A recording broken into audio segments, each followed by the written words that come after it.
갈라디아 교인들이 지금 바울의 가르침을 떠나서 거짓 선생들의 교훈에 빠져 있죠. 지금 갈라디아 상황은 그렇습니다.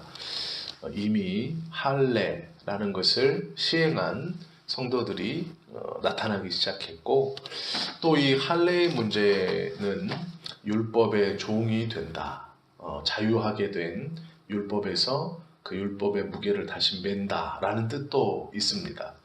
근데 이 할례도 남성 성기 끝부분을 베어내는 것뿐만 아니라 피할례라고 부르는 일반적으로 유대인이 행했던 할례보다도 더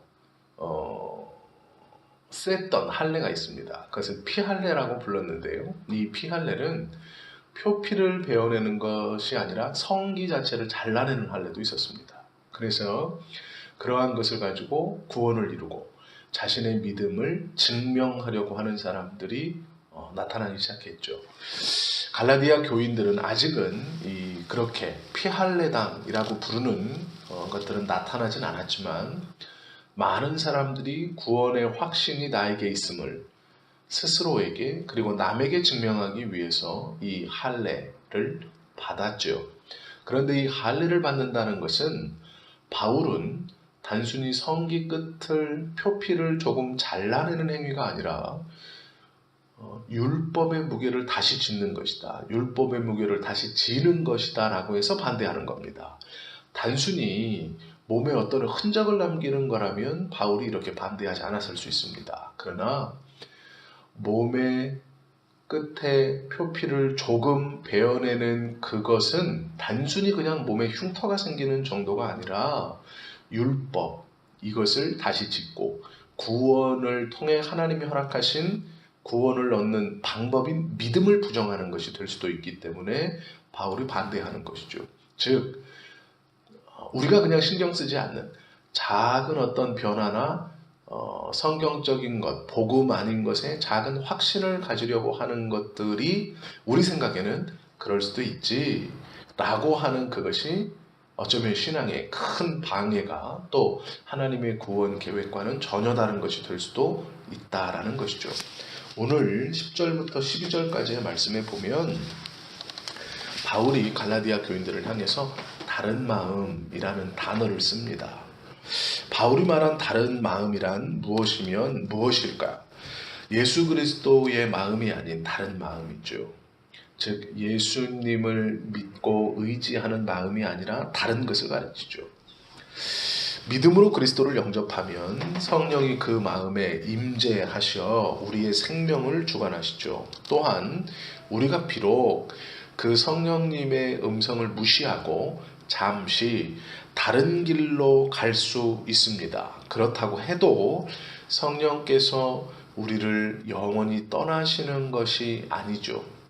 성령의 침묵이라는 것은 분명히 있습니다. 성령께서 잠시 동안 아무런 말씀도 하지 않으실 때도 있어요. 그러나 그것이 우리를 아주 떠났다라는 것은 아닙니다.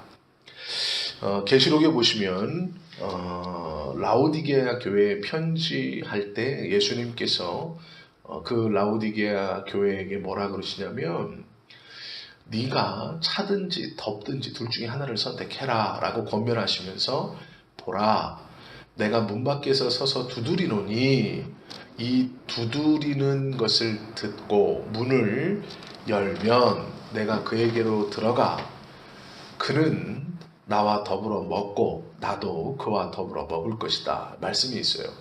여기서 문 밖에서 서서 두드린다라는 표현은 성령의 탄식을 의미합니다.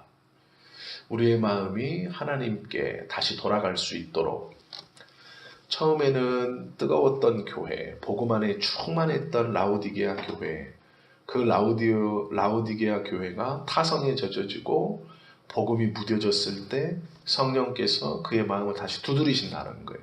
회복될 수 있도록. 이것이 성령의 탄식인데, 오늘 바울이 갈라디아 교인들에게 말하는 것은, 너희는 지금 잘못된 길을 가고 있다. 그러나 나는 믿는다. 너희들이 다른 마음을 완전히 갖는다고는 생각하지 않는 것을 나는 믿는다. 즉 잠시 헛디딜 수 있고 잠시 실족할 수 있고 잠시 방황하는 것이지, 그것을 통해서 너희가 지금 유혹받은 그 거짓 유혹을 통해서 하나님을 완전히 부정하거나 떠나려고 하는 것이 아니라는 것을 나는 믿는다. 왜요? 갈라디아 교인들은 더 잘 믿어보려고 지금 할례를 받아들이고 있기 때문이죠. 그러나 바울이 그 뒤에 보면 한 가지 말을 덧붙입니다. 너희들은 떠나지 않을 것을, 즉 다른 마음을 품지 않을 것을 내가 확신하지만 너희들을 미혹해 하는 자들은 분명 심판을 받을 것이다 라고 말해요. 그러면서 그 거짓 선생들은 심판받을 것이다 라고 경고하는 것이죠. 바울이 갈라디아 교인들에게 복음을 설명하고 예를 들고 이해시키기 위해서 많은 노력을 합니다.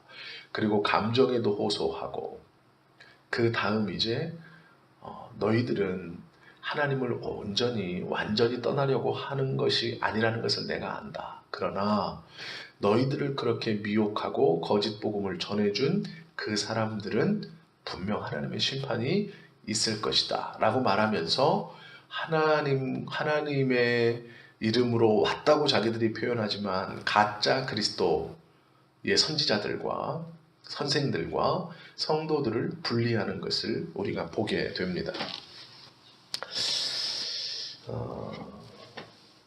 이 거짓 선생들을 바울은 누룩이라고 표현합니다. 이 누룩은 교회 공동체를 정화시키는 일을 합니다. 즉 가짜들을 걸러내는 역할을 해요.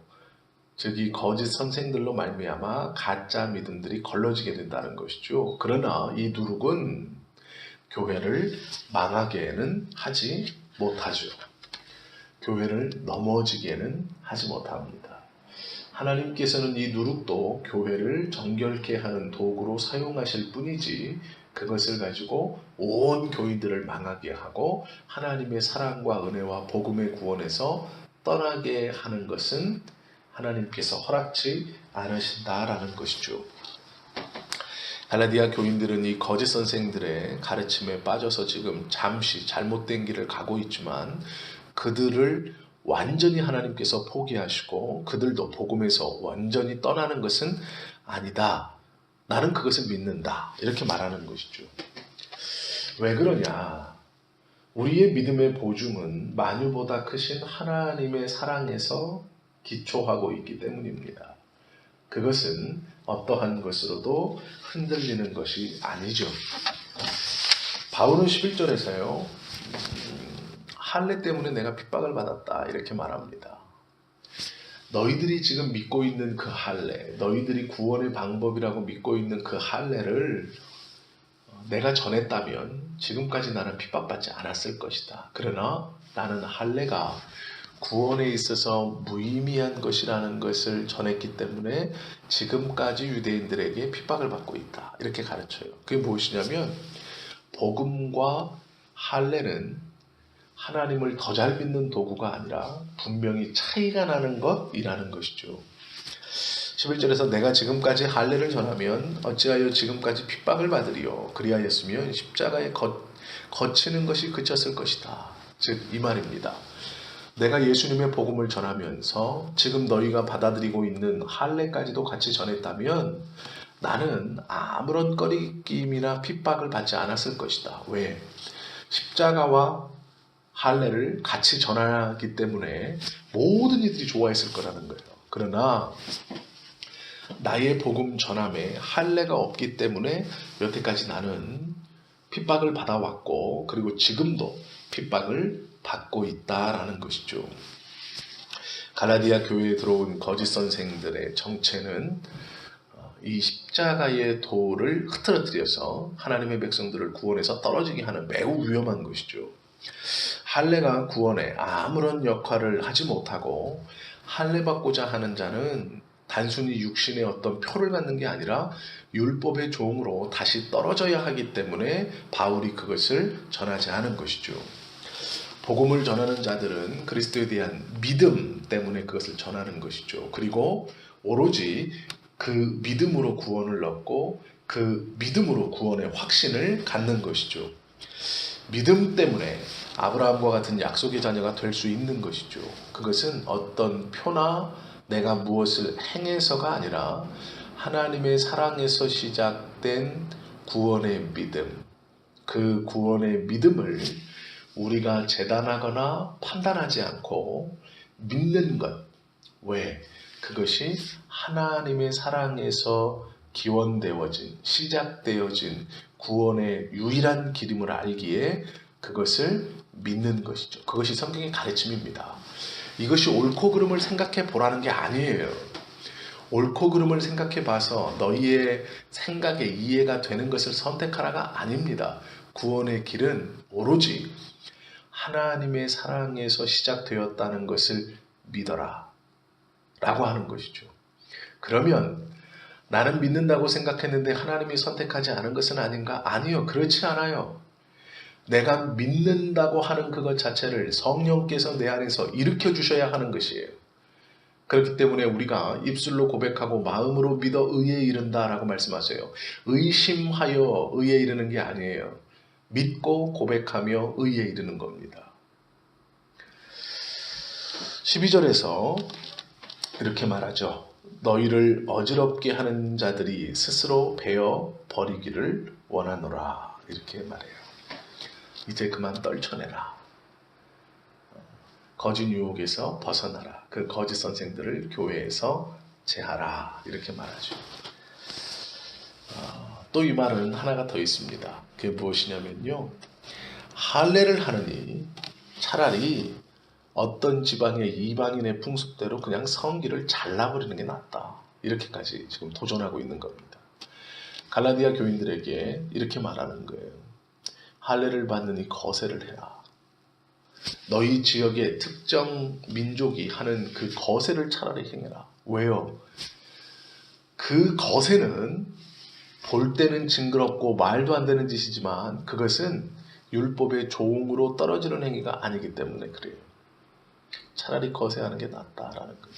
율법의 종으로 다시 떨어지느니 차라리 그냥 잘라버리는 게 낫다.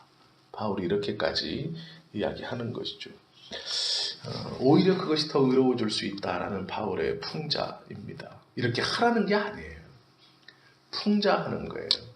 너희가 지금 구원받고 의롭게 되기 위해서 할례를 받느냐? 그렇게 할례를 받아서 표피 끝을 살짝 베어내는 것으로 의롭다함을 얻을 것 같으면 지금 너희 지방에 있는 그 소수민족이 행하는 그냥 거세를 해버려라. 그럼 더 의로워질 것 아니냐. 이렇게 비아냥되는 겁니다. 그래서 그 조금 베어낸다고 의롭게 되는 것 아니다. 그러면 베어낸 것보다 완전히 잘라버리면 더 큰 의인이 되는 것 아니냐. 이렇게 말하고 있는 것이죠.